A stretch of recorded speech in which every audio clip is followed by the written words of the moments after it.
Esse é mais um episódio da série sobre a patrística e hoje nós vamos falar sobre um personagem extremamente relevante do cristianismo antigo, cujo nome significava muitos frutos, mas que infelizmente morreu queimado numa fogueira. Sabe qual é esse personagem? Então fica com a gente que nós vamos falar sobre esse tema no capítulo em questão.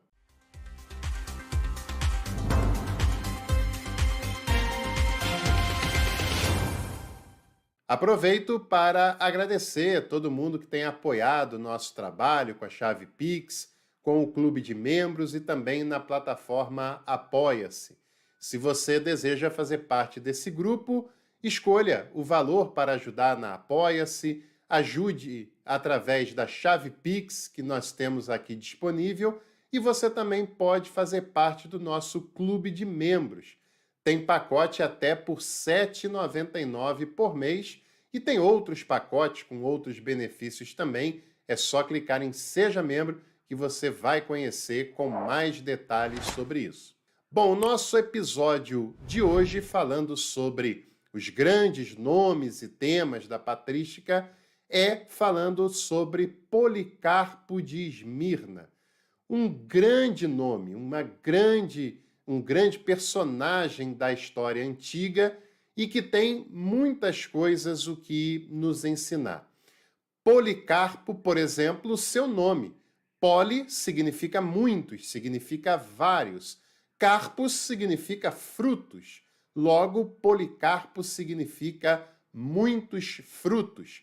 E assim ele viveu a sua longa vida de aproximadamente 86 anos, gerando muitos frutos, frutos de uma pessoa dócil, de uma pessoa amorosa, conforme os relatos sobre ele dão conta de que ele tenha sido dessa forma, né?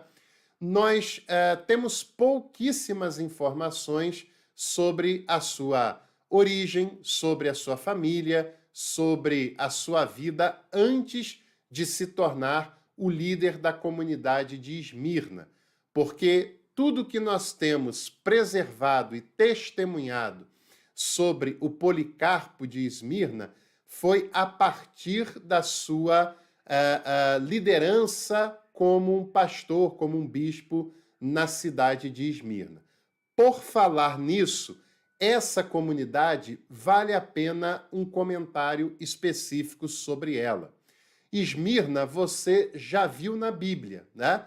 Ela é uma das 7 igrejas da Ásia Menor que recebe uma carta falando a respeito da sua situação. Lá no Apocalipse, capítulo 2, capítulo 3, tem uma lista de 7 cartas endereçadas a igrejas.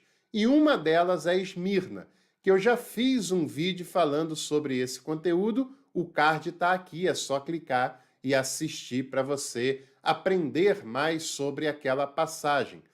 A igreja de Esmirna não é uma igreja qualquer, nem a carta do Apocalipse é igual às outras.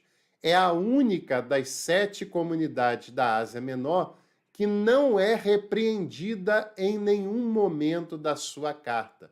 Só recebe elogios e só recebe incentivos para continuar a sua fé. E Policarpo é bispo dessa cidade, provavelmente um pouquinho só depois do endereçamento daquela carta apocalíptica. Ela possuía uma grande estima do cristianismo do seu tempo, o que é expresso pela carta muito carinhosa que ela recebe lá no Apocalipse, e também é uma igreja muito elogiada pelo Inácio de Antioquia, que eu falei no episódio anterior. E você que viu, se lembra que enquanto estava caminhando para o martírio, o Inácio de Antioquia escreveu algumas cartas, uma delas endereçadas a Policarpo e outra delas endereçada à igreja de Esmirna. E na sua carta a Esmirna, ele também faz muitos elogios e muitos incentivos à comunidade de Esmirna. O Policarpo segundo o relato de Eusébio de Cesareia, segundo o relato de Irineu de Lyon, ele era um homem compassivo, um homem atento com as necessidades do mais pobre e um homem também muito amoroso. São características bem específicas do Policarpo, que já tinha, quando começa a ser relatado, uma idade já avançada. Ele foi discípulo direto do apóstolo João, olha só, discípulo direto do apóstolo João, e segundo Tertuliano, um outro grande nome da patrística, foi o próprio apóstolo João quem o ordenou ao episcopado. Foi o próprio apóstolo João quem separou Policarpo para ser bispo na cidade de Esmirna. E isso é um ponto muito importante que dá ao Policarpo uma autoridade grande, né, de vida, de liderança. E ele foi mestre de um outro grande nome da patrística, o Irineu de Lyon. Então, imagina isso. Ele é discípulo de João e ele é mestre de Irineu de Lyon. João foi mestre de Policarpo, que foi mestre de Irineu de Lyon. Entende a qualidade e a grandeza desses nomes que eu estou passando para você nessa sucessão apostólica? E o relato que nos dão conta dessa sucessão é nada mais, nada menos do que a história eclesiástica de Eusébio de Cesareia. Também vale a pena citarmos sobre o Policarpo que ele fez uma viagem a Roma no seu tempo, durante o pontificado do Papa Anacleto, por volta do ano 150 aproximadamente. E nessa ocasião ele tem um debate conciliatório, um debate apaziguado com o Papa Anacleto sobre a data de comemoração da Páscoa, que cá entre nós, isso dá problema até hoje, não é exagero meu não. Isso dá pano para manga até os dias de hoje.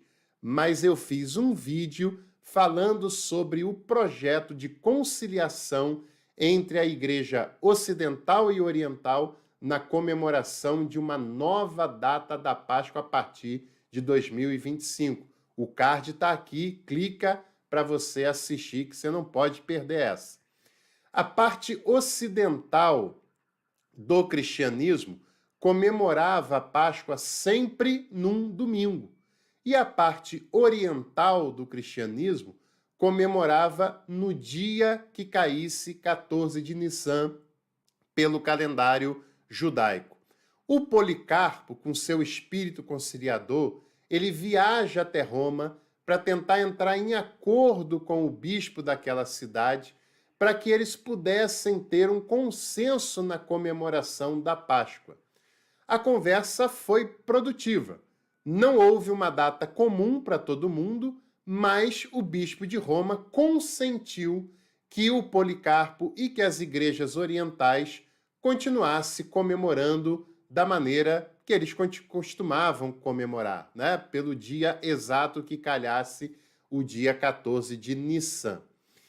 O Policarpo também escreveu algumas cartas endereçadas a outras comunidades ao seu redor durante seu tempo, mas a grande maioria dessas cartas se perdeu e hoje nós não sabemos exatamente para quem foram enviadas e nem tampouco sabemos o conteúdo exposto por essas cartas. Pouco que se conservou foi uma carta que ele escreve aos Filipenses. E esse conteúdo, esse sim, está preservado e é possível ser lido. Se você quiser um livro que tem esse texto, eu vou deixar o link aqui na descrição desse vídeo. O Policarpo ele cria na redenção proposta por Jesus, cria na ressurreição de Jesus e também na justificação que conduzia à salvação, e esse processo era feito unicamente através da pessoa de Jesus. Ele parece crer numa liderança que não era uma liderança autocrática, numa liderança monolítica, mas ele parece defender na carta aos Filipenses que a igreja seja liderada pelo colegiado de presbíteros e não apenas por um bispo de maneira monocrática. Essas comunidades tinham os seus bispos, tinham as suas lideranças, mas esse bispo deveria ouvir, ser orientado, conversar, dialogar com o presbiterato que formava a liderança da sua comunidade. O que é bem interessante, porque Inácio de Antioquia, que a gente falou no episódio anterior, ele defendia a autoridade episcopal e enfatizava essa liderança.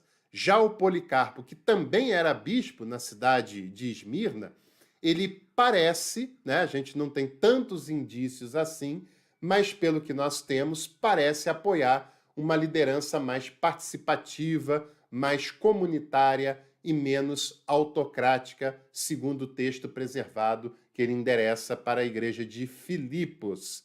E outro ponto também, que é claro, marcante da trajetória do Policarpo, é que ele é condenado à morte por perseguição, por acusação de estar se opondo ao culto tradicional do Império e da religiosidade romana, e no Império de Marco Aurélio ele é sentenciado à pena de morte, é levado a um estádio para ser executado, e antes de ser executado, alguém lhe faz a pergunta: você renuncia à sua fé na pessoa de Jesus e nos seus ensinamentos?